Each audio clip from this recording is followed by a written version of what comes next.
am back! You've probably been wondering where I went. Well, I've been correcting the timeline, ensuring that everything is as it should be. And although I won't say the correction of the timeline was all me, I will say that none of this could have happened without me. I would never say that I'm the whole car. I play a very small part in this. The engine. But now, speaking of cars, imagine if I pretended to be a Ferrari salesman, sold you an Enzo, and then handed you the keys to a Ford Taurus. Imagine if Tom Cruise reached out to you through email and told you that only you could save Mission Impossible 20 by sending him $200 in iTunes gift cards. Imagine if a very real Kate Upton matched with you on Tinder and then plied you into sending her $2,000 to her offshore account at the Punjab National Bank. And imagine, if you will, your favorite game company brings back a franchise you love for a fantastic return to roots. Surely all of these are real. Real Tom Cruise, real Kate Upton, real return to roots. Except they're not, you dumb bitch. All of these are catfishing scams and you couldn't even spot them. Don't worry, you may be stupid, but you're not alone. Just in 2023, consumers were catfished out of $2.7 billion. How did that happen? Is that all just grandma getting scammed by Indian guys pretending to be Bill Gates? Maybe that makes up for about $1.7 billion, but where's the other $1 billion in imposter scams coming from? I'll tell you where it's coming from. The AAA gaming industry. The AAA gaming industry is the third biggest catfishing operation behind Indian call centers and Snapchat filters. They just cannot stop themselves from bringing back old IPs that they killed off, only to just make whatever the fuck they want anyways with no regard for the original formula. And the people that get left holding the bag are the fans, because they show up on launch day to buy a new entry from their favorite franchise, only to discover that this shit couldn't be any further from the originals. Like swiping right on Beyonce and showing up only to see Big Mama. They have been catfished. But at least they can look forward to the next Fable game. Psych! Hey look, a new God of War game. Psych! Hey look, another Saints Row game. Psych! Another Dragon Age game. Psych! A new Assassin's Creed game. Psych! Oh, hey, sorry for catfishing you just then. Here's an actual return to roots. We're very sorry about that. Double psych! FromSoft fans, just click off the video already. You wouldn't understand. With your constant stream of great games that stick to a formula you love, you lucky bastards. I wish I liked CBT so I could bask in this glory with you. FromSoft is so dedicated to not catfishing their fans that if they change the formula even a little bit, they change the name of the game as well. If this was Ubisoft, these would all be called Dark Souls. You guys have it so good that you have to catfish yourselves. Remember, it's about persistence. And you know what that means, Bloodborne fans. Bloodborne Remaster announcement coming December 12th at 8:14 p.m. Get your sacrifices ready. And that leads me to another form of catfishing, the Bethesda type of catfishing. This is when they use their name and their history to dig into that nostalgic mud vein of yours, trying to transfer the clout from their old games to their new ones. We're Bioware, we're Bethesda, we're Obsidian, we're Rocksteady. Remember all those games we made and you loved back when you were happy and before you only got to see Daddy on the weekends? Well, this is brought to you by the same people that brought you that. Except it is not. This game was made by the same logo that made those good old games. The people that made them left the logo 10 years ago and got replaced by a bunch of Jaguar drivers. And they try to tell me that there's still staff on board from the original game. Who? The fucking janitors? Let's play a fun little game real quick. What if I told you the baker behind Bayonetta and Nier Automata was making another game? You'd probably throw 70 singles up in the air and see where they land, right? They would land on Babylon's Fall. What if I told you the guys behind Dishonored were cooking up something new? You'd probably think it's at least a 7 out of 10, right? Redfall. And what if I told you the creator of New Vegas was making a new game? You'd probably be very interested in what deep RPG they're cooking up next. In New Vegas, you had 3 different flavors of 50 cal. I mean,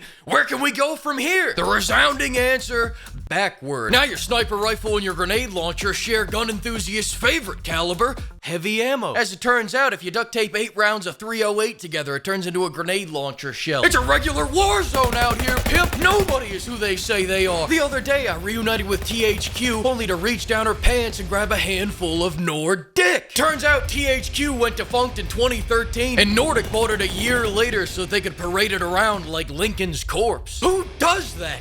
Austrians. And if you think that's bad, now they're using entire genres to catfish. RPG used to be a proper category. It used to stand for something. It used to mean shitty combat and a fuck ton of player choice. These days I buy an RPG and I end up in 40 hours of therapy. And not even as the therapied on, but as the therapist. Take me back to telling Alistar he has no bitches. I don't want to be here. Which brings us to Dragon Age the Veilguard, a game so good that as soon as the post-launch clarity hit, all the launch day reviewers flipped and called it dog shit. I'm calling it now. Veilguard is the biggest catfish of the generation. Not only does Veilguard not resemble a Dragon Age game, it doesn't resemble a Bioware game, it doesn't resemble an RPG. And how can you even look me in my eyes and call this a fantasy game when there isn't a single dwarf being racist towards an elf in this piece of shit? You knife-eared pipe cleaner. Let's get a round of applause for Bioware, everyone. Rarely do you see incompetence done this right. This is generational incompetence, truly once in a lifetime. Veilguard is like Dragon Age for Coco Melon fans. It came into my home, beat my eyes, bounced them off the walls, then threw them down the stairs and treated my eardrums like trampolines. It's like they took everything that made Dragon Age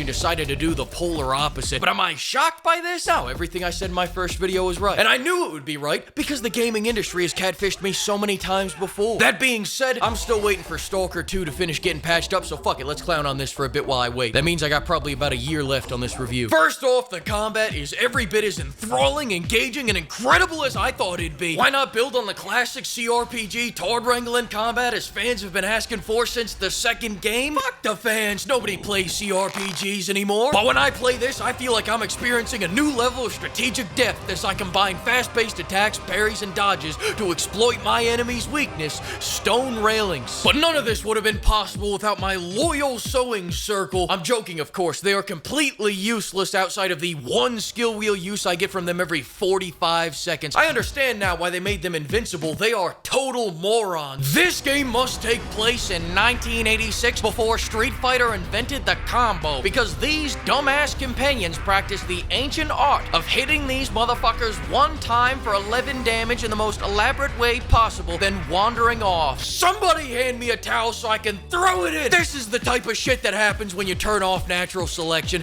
and that's why I just stick to the reliable ranged fighters like Harding.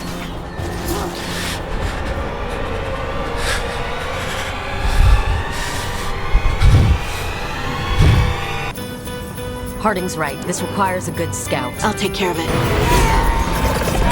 No. As for the writing on these companions, what can I say that hasn't already been said by everybody for the last month? It's 35 to 100 hours of 8 people with negative riz delivering dialogue that has been safety screened into ash. The CIA should put all this dialogue into a montage and use it to break captives. These friendships sound like they were written by people who have never had friends. Where's the ball busting? Where's the disagreements? If you want to bed me, you have only to ask. What? Draw your weapon and say that again.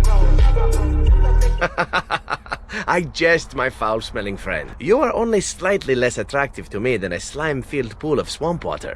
The eerie constant positivity and wooden line reads makes me feel like I'm in the Manson family, not a found family. They want you to all be bestest friends so badly that they provide no way to antagonize or lose your companions until the very end when they went, oh shit, that's right, we're a Bioware game. I chose to give this man's hometown full-blown AIDS, and 3 hours later we're chopping it up about his coffee recipes like it never even happened. And don't even get me started on Tosh. Actually, Tosh uses them for themselves now. They asked us to let folks know, so now you do. Yeah. I appreciate it. Thank you for telling me. Tosh, you up for it? Yup. You don't ever interrupt God's mistake, Ladir, when he's talking. Anyone else? And that leads me to another thing I want to talk about. These puzzles. All these puzzles are piss baby easy. In my entire time playing the game, there was only one that I couldn't figure out. Who the hell am I? Somebody please tell me who the fuck I am. Some people have the gender card. I have the gender deck. Some people call me bro. Some people call me she. And on the back end, I'm God's mistake, Ladir, man, she, her, to look at. I think I actually found out what happened when I tried to join my soul sister Tosh and becoming a free agent. I think I accidentally hit the factory reset button and became a man again. Look at that. Another Veilguard puzzle solved in less than 60 seconds. I never should have looked in that mirror. Speaking of which, I know we've already talked about the budget cuts in the last video, but let's all blow our pipes for a second to mourn the loss of Isabella's massive milkers.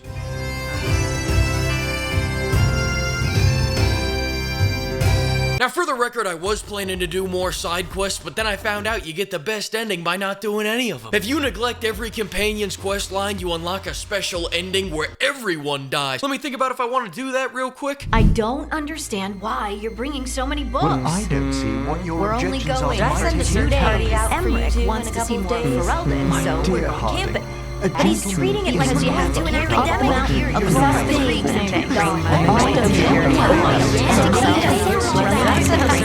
Sold! I'll take it! When they did this in Mass Effect 2, it was pretty depressing when my companions died because I liked them. Here, it's cathartic. I invited my whole family to watch this shit over Thanksgiving dinner. And I'm not just talking my immediate family, I'm talking cousins, in-laws, their pugs. Oh, jingle bells, jingle bells. I invited the whole flock of pimps, Fleek Harvey, Dr. Philique,